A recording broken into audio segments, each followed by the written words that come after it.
Good morning, Midland, Odessa, Permian Basin. Good morning and welcome to the episode number 13 of the Anno Domini podcast. This podcast is dedicated and very much focused on the local level.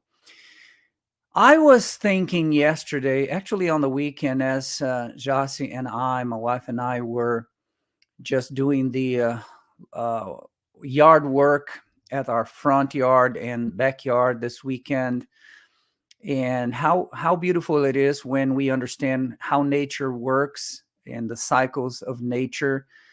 And you mow the lawn or the grass and it comes back up, and then the weeds come, and then everything needs to be redone and redone and redone cyclically.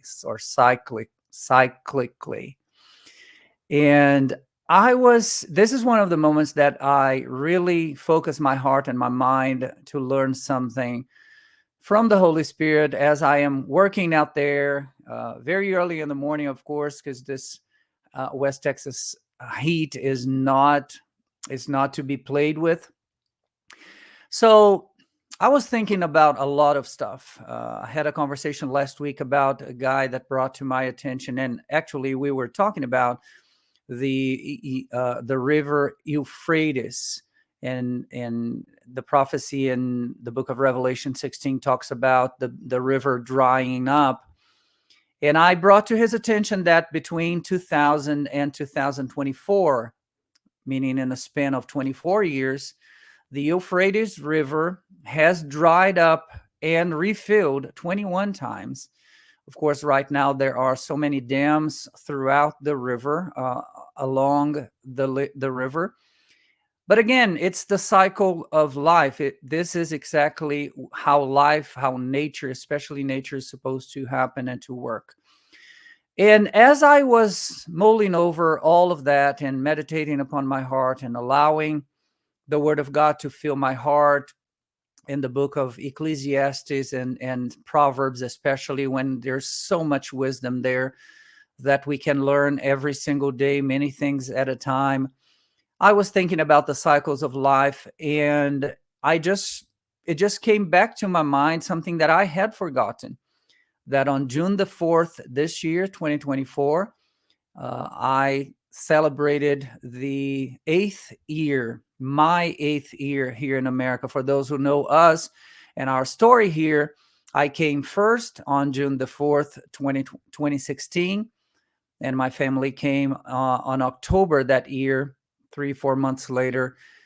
So I was here already in June. So I just fulfilled or completed a cycle of 8 years here in America. And as I was pondering on what to talk about today, on what to meditate upon today on this podcast, on the beginning of this new week, that thought came to my mind, and I prepared a couple of slides to compare the Midland I now know in 2024. In some of the slides, of course, I bring Odessa to the equation as well. I start with the United States, how it was 8 years ago, how was everything 8 years ago, and how's everything now? Because I believe that this is a powerful lesson to all of us. We need to learn from the cycles of nature, and we need to learn from the cycles of history as well. And I am not going to go deep into a lot of other things that I could, because number one, I don't want to extend the time beyond the limit, beyond the acceptable for a podcast, because this is a wonderful theme or a wonderful topic, for example, to be talked in a group, like for the interactions. How were you doing 8 years ago? Where were you? And then you ask that for 10 to 10 people, to 20 people, 30 people, and then you have a more broad and a more complete picture of the puzzle of what everybody is somehow going through. So let me show you the slides that I prepared for this podcast today. 8 years of Midlander. What has changed? Some things changed. Some things did not. Of course, in terms of history, 8 years is nothing, right? But let's see what happened in 8 years. When I arrived here, the gallon of gasoline was averaging here in Midland 185, 181, 189.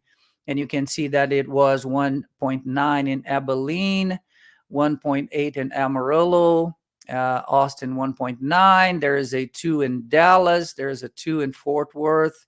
So that was the price of a gallon of gasoline 8 years ago.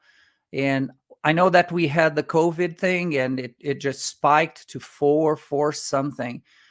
Somehow it's back now to 290, 280. But this is just to show how things are cyclical, how everything is a process that goes up, goes down. This is how God somehow envisioned and planned how life should be based on the cycles of nature. If you remember when Noah came out of the ark, the Lord told him, well, now that you're coming out and everything outside changed, from now on, there will be winter and summer, sowing and harvesting.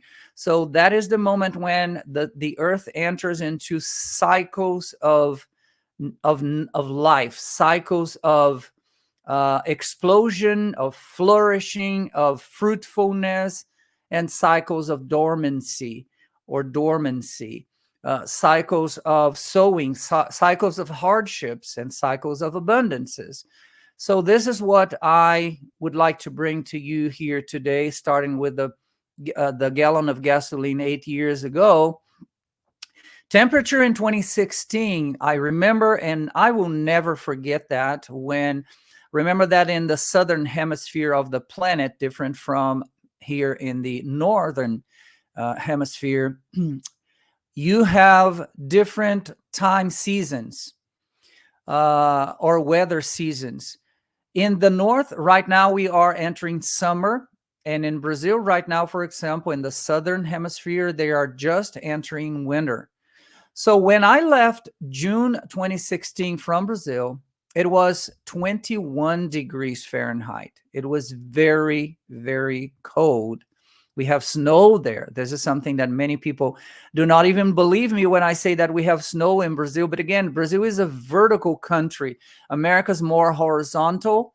Brazil is vertical. So you have very hot and never to cease winters in the northern area of the country. And then in the south, you have, in my city, for example, it used to rain 280 days in average a year because we're very close. Number one, we're very close to the Antarctica. And the second thing is we are 1,000 meters. This is 350 feet up in a mountain. So it rains a lot and it snows a lot on winter. So I left, it was 21. And when I landed here, remember that I'm leaving at 21 and then there's the airport. Everything is heated. The airplane itself is somehow comfortable. And all of a sudden, when I drop in Midland, I land here, and a friend of mine went to pick me up at the airport. The doors open up, and it looked like I was entering, hell, right? Like the turkey going to the oven. I will never forget that anymore in my life. Temperatures in 2024 I was checking for June the 4th, it was 92. It was 10 degree difference between now, 2024, and 2016, meaning, again, back to the point, life is cyclical. Nature is cyclical. Everything is cyclical. Humidity in June 2016, I remember, was too low. There was, I think, on that summer, a call from the city hall asking people not to waste any water because there was not a severe drought, but it was a heavy drought. Humidity in 2024, it's high. It's been raining. I do not remember in my mind any other springtime we had with this much rain. And of course, the hailstorms, meaning the humidity this year is much higher than it was in June 2016. My family in 2016, we arrived here with 4 family members, my wife and I, and 2 kiddos, 2 boys. And now in 2024, my oldest son got married, and now they have their second baby. So we're now up to 9, because of course I am counting here my son's father and mother-in-law. So we are an extended family of 9 right now. That's the beauty of life. This is how we see how much God has been blessing us. One of the most beautiful blessings we have is the possibility of see our sons to generate, to have their own children. So this is amazing. This is the first picture of the Nehemiah School of Government. This was the celebration of the launch, the beginning of the ministry at China Aid here in Midland, Odessa. You can see Pastor Bob Fu right there at the front row with me. Pastor Gatana on my right hand in the picture, on your left side. And that arrow is showing the only person that I know of, the only person that has been very closely connected with the ministry. And by the way, this picture is not from 2016, it's from 2018. The only person that passed away was Pastor Jean-Marc, this guy that the arrow is pointing. I mean, very young guy. I think he was 42. He died almost 2 years ago now. And all of the other people, all of the other friends, all of our other supporters, students, they are pretty much well and alive and healthy and active.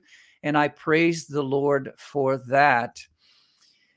Another comparison between 2016 and 2024. The first house that we lived on was on Highway 349, across from the Midland Country Club. So in 2016, we lived there for a year, close to a year, in the house of wonderful friends of ours, a Mexican-American family, beautiful people. And that was pretty much the end of the city limit in the north, like driving 349 toward Lubbock. Today, it is just a city in itself. Like the last time I just drove around is just unbelievable. It exploded. There are houses everywhere. There are streets everywhere, structures, Dollar General, all around there has exploded. So we see how much cities are allowed to grow and directed so many times in terms of the urban planning to grow to certain areas of the city. Pretty much Midland and Odessa have exploded in terms of housing, right? For those of you who drive every day between Midland and Odessa on I-20 or Highway 191, we see that is just visible in front of our very eyes. Number of churches in 2016, and I remember that because this is one of the first things that I researched back there. How many churches are there in Midland? It was the number was official number 182, and now the official number is 195, which is odds with the country, because after COVID, I mean, 10,000, the last time I read about that, 10,000 churches shut down in many, many states. This is all around the country. But here in Midland, in our city, I don't know about Odessa, didn't check that. I don't know about Andrews. But in Midland, we had an addition of almost 10 churches officially. I know that there are many house or home-based churches that exploded here in Midland after COVID. But the number of official churches now are, we have 195. Midland population in 2016, 134,945. Midland population 2024, 136,12.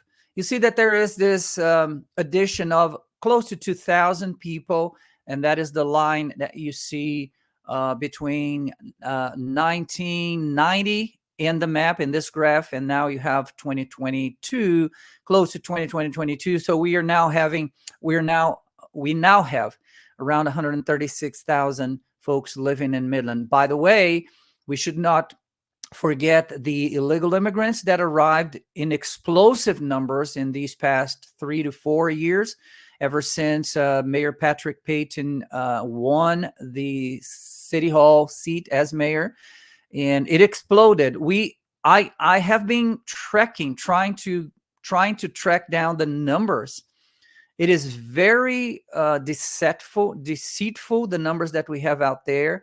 But again, people are talking about between 12 and 13 and up to 15,000 immigrants that came on this past 4 years. But I believe the number is much higher than that. And the only source that we should have official numbers would be the federal government. And right now we have none of that. So population-wise, that's what we have. Midland median household income in 2016, it was $73,640, 73,640, and in 2024, $87,900. You see that it's more than almost $15,000 here of addition to the median household income. And of course, we can count the busts and the explosion, the boosts of the oil field here. And right now we have a very, very low unemployment rate in Midland. There are many, many jobs out there, especially in the services arena. This is one of the reasons that so many people have been attracted to Midland, in spite of the cost of living, which is very, very high compared to Texas, but still lower than some other states and some other regions of the United States of America. So we are a prosperous area, prosperous region. Leadership. Let's take a look at our leadership in these past 8 years. Let me talk about specifically Odessa to see where our leaders stand, Midland and Odessa. This is Marfa News. And this is, if I am not mistaken, if my eyes are not tricking me, a news from 2020. That's correct. November 29th, 2020. It says, in Midland and Odessa, city leaders take 2 different approaches to fighting the coronavirus. And so here I am just bringing to your attention what happened in terms of our leadership, what our leadership did in Odessa, what our leadership did in Midland. It was like two radical sceneries, 2 radical perspectives here. This is Odessa. After weeks of deliberating about what should be done, Odessa Mayor David Turner, that was the former mayor of Odessa, revealed his decision Tuesday during an event held by the city's Chamber of Commerce. Beginning on Black Friday, this is 2020, one of the biggest shopping days of the year, the mask mandate will require businesses to have employees and customers properly wear masks over their mouth and nose. Businesses must post signs at entrances clearly stating customers must wear face coverings. If they do not, businesses will first receive a written warning and would face a fine of up to $250 on subsequent offenses. So you see, that was the deliberation and the decision of the Odessa mayor and city council. And I remember talking to some folks in Odessa, and they said, well, what happened was that some people, residents from Odessa, started to go to Midland, because in Midland, not only for supermarkets and businesses and services in general, but especially for bars, for entertainment, because in Midland, this is the Marfa News 2020, the recent pandemic response from city leadership could not be more different than Odessa. Since the pandemic began, county and city officials have made it clear they do not agree with coronavirus restrictions set up by the state. Remember that Greg Abbott did that. And for months, only encouraged residents to wear masks and social distance. Midland City Council reviewed 4 proposals that would require residents to wear masks. Each was swiftly rejected. The council failed an ordinance similar to Odessa's mask order. The following week, the Midland City Council largely voted against an ordinance that would have only required businesses to post a sign saying masks were required. During one recent council meeting, Midlanders massively turned out to express their contempt for masks. And I was there, so I can tell you that it was amazingly fun. Not the victory itself, but how Midlanders stood up and said, not in our watch. We're not going to accept that because this is highly, abusively unconstitutional. And that was our message to the City Hall and City Council here. So you see that in 8 years, things changed. Even between Midland and Odessa, right now, there are cities in the country still in California voting on requiring masks to people. And Mayor Javier Hoven from Odessa now, he said, no, we're not going to have it here. So Odessa had that 4 years ago. And now the current administration of Odessa said, no, we're not going to do that. Those are the cyclical times of life. Another thing that I thought very important to bring to this podcast today, and the contents that I was preparing about the cycles of nature and the cycles of life, and here we're pretty much talking about the cycles of politics. I remember I attended and watched a debate. Actually, it was not a debate. It was a conversation between Mayor Hoven and Mayor Javier in 2022. And in the middle of the conversation, they were asked about what legacies each mayor, Mayor Hoven and Mayor Payton, which legacies they would like to leave to both Midlanders and Odessans. And Mayor Hoven said, and this is where the mark in red here shows you, Mayor Hoven also voiced his support for making Odessa a sanctuary city for the unborn. Mayor Payton said that he would wait to see what Washington, D.C. decided on abortion. You see here a decision from two mayors. One of them said, I'm not going to wait for anything. This is before the Dobbs decision that overturned Roe v. Wade. And Mayor Hoven said, the purpose that I have, the legacy I want to leave is a sanctuary city for the unborn here in Odessa. This is precious to me. This is a treasure to me. This is my goal. Mayor Payton said, no, I'm not going to do that. By the way, he said that was not so much an assignment, a mission for mayor or city council members. He said, all I want to do is to make this city a better city, put the city in the 100 most developed cities in the country. That was his plan.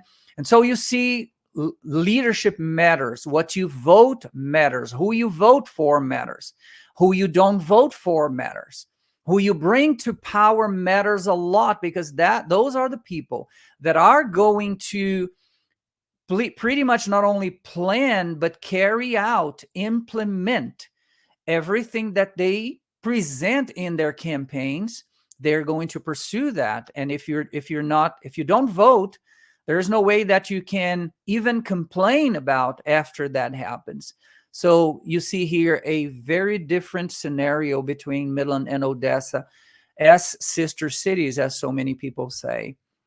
And here it is, the Texan newspaper says, Odessa votes to become latest sanctuary city for the unborn after new city council members take office. This is, if I'm not mistaken, from the end of 2022 or beginning of 2023.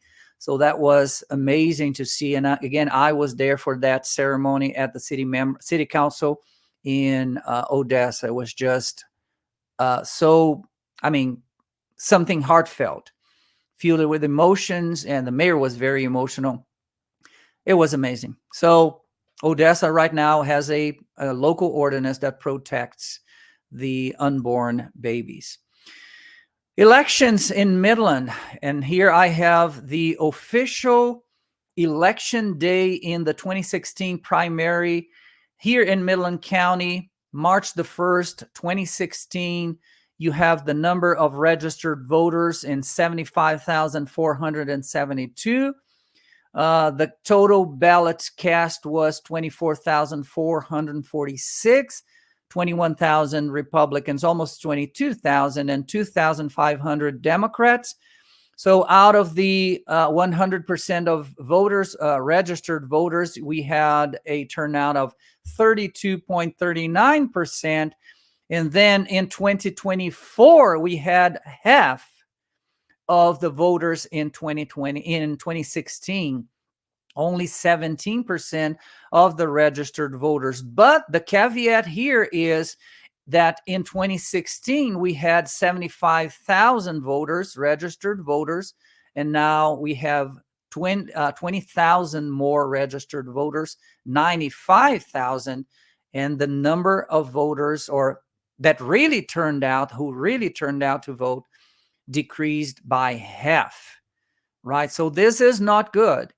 So this is not a good sign in this new cycle of 8 years. Let's see what happens in the election day, the early voting and election day in November for the presidential elections and a couple of other elections throughout the county in November. Let's talk about money.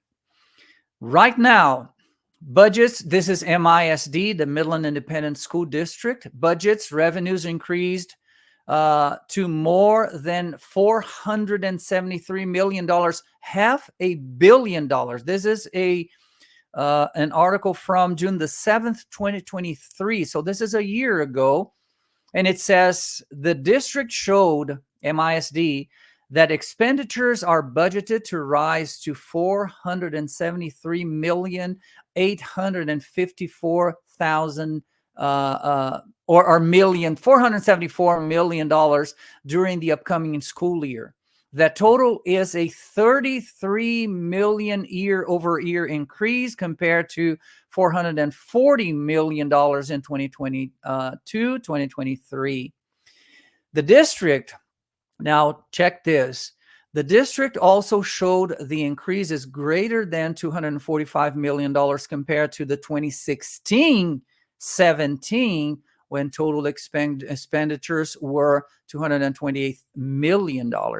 So I am not judging the value of the numbers here. I am just bringing to your attention that right now, compared to 8 years ago, we're close to $500 million. We gave MISD almost $500 million extra in extra money.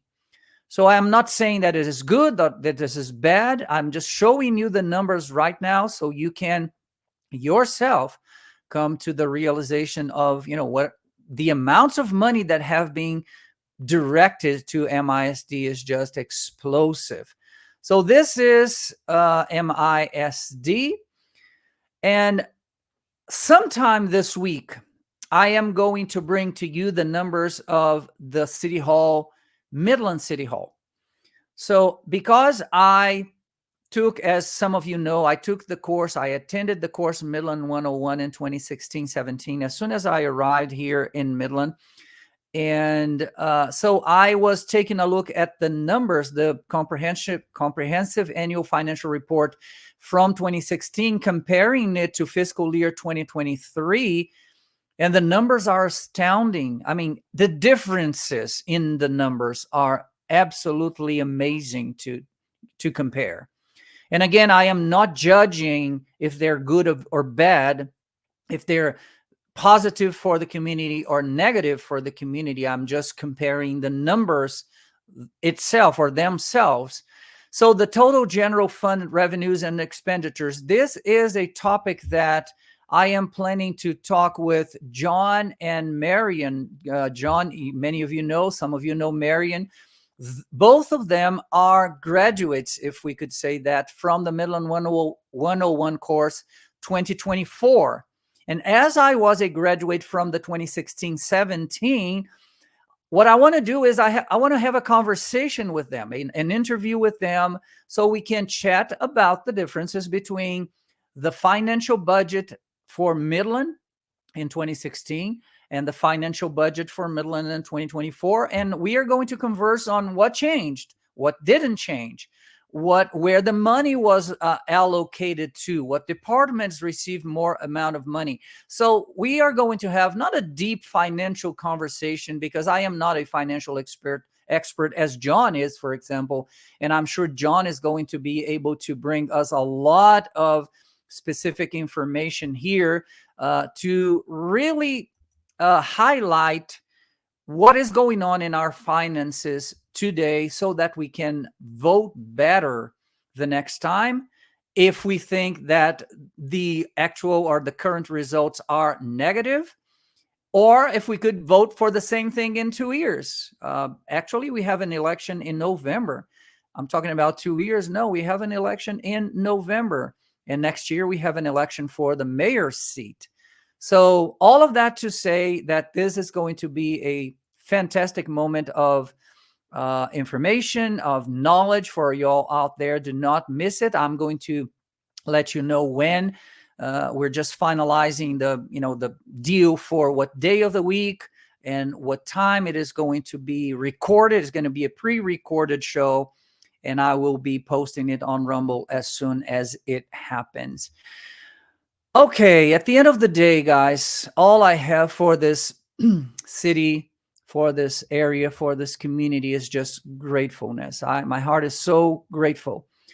Everything that I have today in 8 years as an immigrant in this country, as a sojourner, as the Word of God calls officially, or theological term for the foreigner, I am so grateful because the Lord has been so faithful to us, but our friends have been so faithful to this ministry, to this calling.